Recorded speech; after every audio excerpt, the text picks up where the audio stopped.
Today for our Google Classroom, we're going to be looking at counting.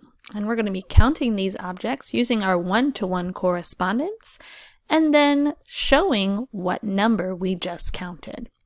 This is a pretty easy one to do, but I wanted to show you exactly what you needed to do in order to get everything correct. So, on my first one, I have a whole bunch of pigs. All I need to do is count the pigs. So let's count them together. 1, 2, 3, 4, 5, 6, 7, 8, 9, 10, 11, 12, 13, 14, 15. Okay, so I know that there are 15 pigs here on our chalkboard.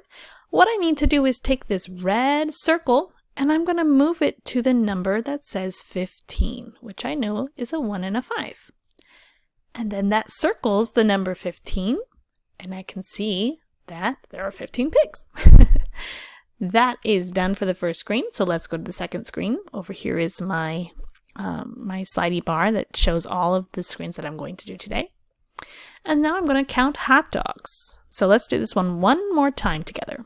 1, 2, 3, 4, 5, 6, 7, 8, 9, 10, 11, 12, 13, 14, 15, 16, 17, 18, 19, 20, 21, 22, 23, 24, 25, 26, 27, 28, 29, 30, 31, 32.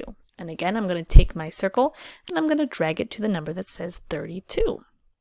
Just like that. If you're having trouble with dragging and you have a trackpad on your computer, you can use two hands, one to click the button and the other one at the same time to drag across the trackpad to move the object.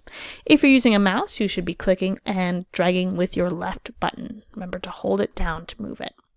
When you're all done with your last counting screen, down here at the bottom, it says the end. You're going to turn it into your teacher using the turn in button on Google Classroom.